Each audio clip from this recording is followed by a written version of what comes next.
Johnny Carson ruled late-night television for 30 years, and during that time he welcomed nearly every major Hollywood star to his stage. Yet when the lights dimmed and the camera stopped rolling, Carson often witnessed the unpolished reality of these glamorous figures. One Academy Award-winning actress radiated charm on air, but once the show ended she screamed at staff members and even demanded their firing. A legendary musician, celebrated by millions, once grabbed a Korean War veteran backstage by the tie and threatened him in a fit of anger. Another guest pushed the envelope so far with inappropriate comments that Carson had no choice but to cut to commercial 3 separate times in one night. By the time the 1980s arrived, Carson quietly but firmly banned certain celebrities from ever appearing again. What he saw behind the curtain revealed shocking truths about the people America thought they knew. Johnny's story begins long before the bright lights of NBC. At just 12 years old, during the depths of the Great Depression, Carson stumbled upon a magic book that changed the trajectory of his life. Money was scarce, but he managed to save enough to order a mail-order magic kit. Once it arrived, he became obsessed. He practiced constantly, delighting his family by saying, "Pick a card, any card." His mother even sewed him a cape to make his act feel official. By 14, he reinvented himself as the Great Carson, performing magic shows for small crowds in Norfolk, Nebraska, earning a modest $3 a show. His family had moved there from Iowa when he was 8, and little by little, magic became his refuge from the hardships around him. County fairs and picnics gave him a stage, and those early tricks sharpened the skills that would one day shape his iconic television persona. After college, Carson's career began humbly at WOW Radio in Omaha in 1949. Just 24 years old, he was given his own 45-minute morning program called The Johnny Carson Show. The pay, however, was meager, only $50 a week, so he supplemented his income with side gigs. He hosted banquets and dinners, often performing comedy for the very politicians he had just roasted on air. In one legendary stunt, he climbed to the roof of the courthouse and pretended to interview pigeons about local corruption. When the station added television later that year, Carson transitioned seamlessly to the screen. He hosted a playful program called The Squirrel's Nest, where audiences first witnessed his easygoing charm in front of the camera. By 1951, Carson was chasing bigger opportunities in Los Angeles. Success didn't come instantly. He picked up a modest job reading time and weather reports on KNXT. After about a year, however, he landed his own show called Carson's Cellar. Though it operated on a shoestring budget with cheap sets and rough production values, Carson's sharp wit and clever skits stood out. His comedic instincts caught the attention of Red Skelton in 1953. When Skelton suffered a head injury during rehearsal, Carson was asked to fill in, with just an hour's notice. That night, millions watched Carson perform live, and what was supposed to be a temporary substitution turned into a turning point. Impressed by his quick wit, CBS handed him his own primetime show.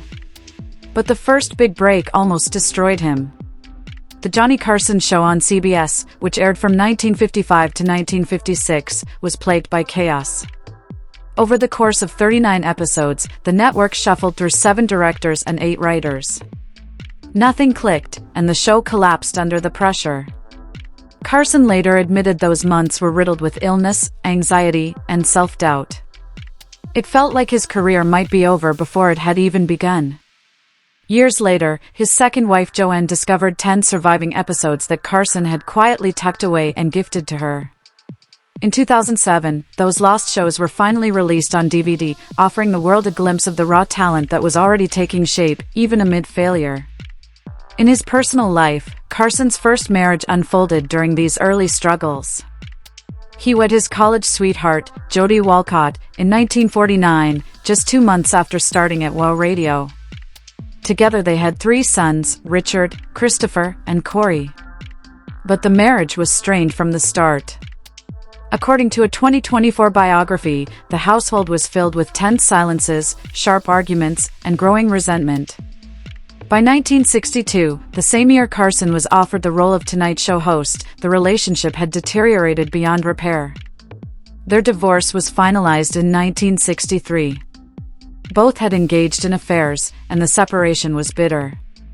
Tragedy struck decades later. In 1991, their eldest son Richard died in a devastating car accident at the age of 39. While driving along California's Highway 1, he may have been distracted by taking photographs when his car veered off a cliff. Not wearing a seatbelt, he died instantly. Carson was crushed.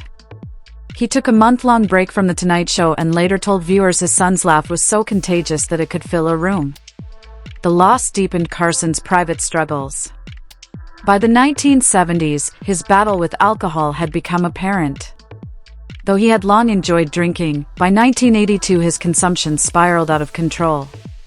That February, police pulled him over in Beverly Hills. His blood alcohol content registered at 0.16, double the legal limit. To make matters worse, his registration was expired, and the officer noticed signs of impairment. Carson admitted to drinking wine at dinner, but the truth was far darker. He had been wrestling with alcohol dependence for years.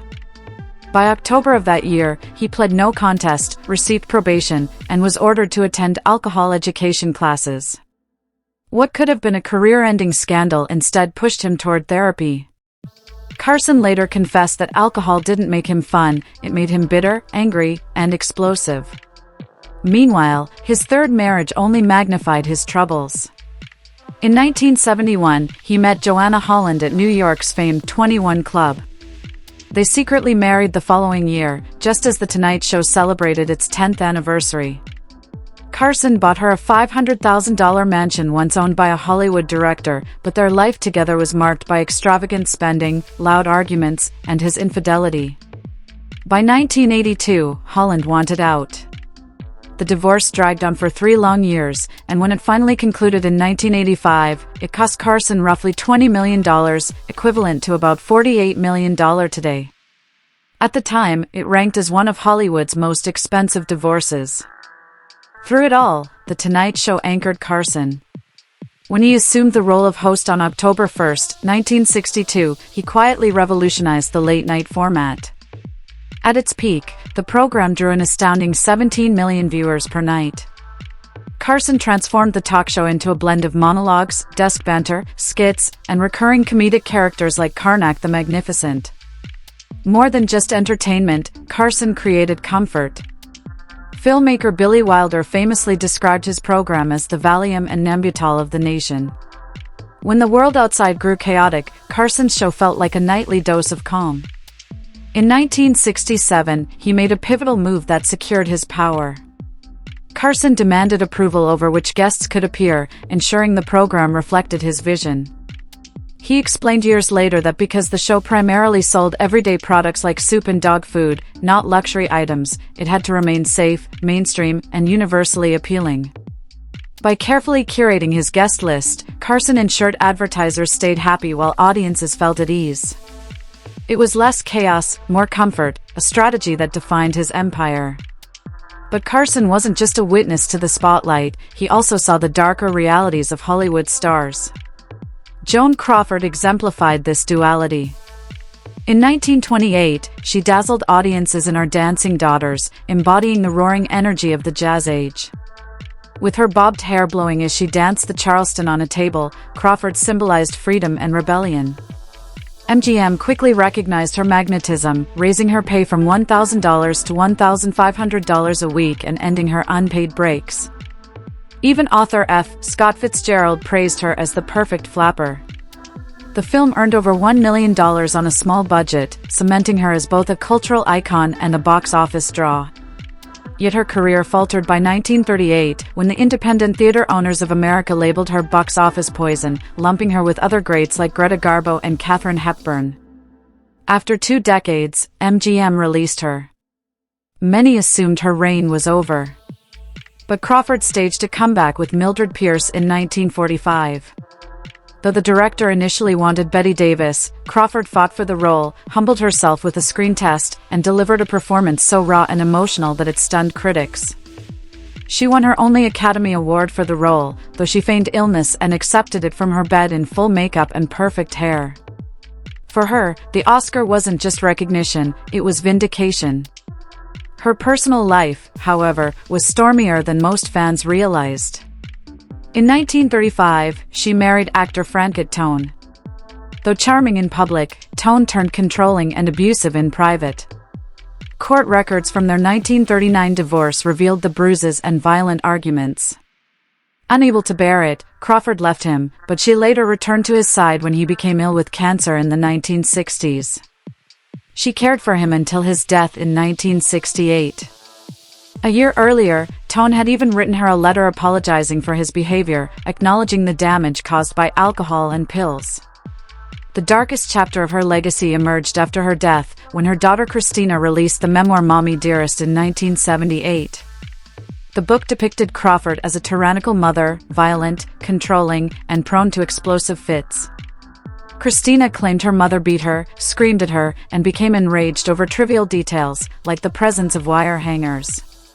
In one infamous incident, Crawford allegedly ripped clothes from hangers, slapped Christina, and forced her to clean the mess while still berating her. Christina's brother Christopher was reportedly strapped to his bed each night to prevent bathroom trips. The memoir sold millions, and the chilling line "No more wire hangers" became a pop culture flashpoint. Still, not everyone agreed with Christina's account. Crawford's twin daughters and longtime staff dismissed the memoir as lies. One person who got a glimpse of Crawford's other side was Johnny Carson. On October 1, 1962, she appeared on the very first episode of The Tonight Show under his leadership. On screen, she sparkled, charming, witty, and magnetic.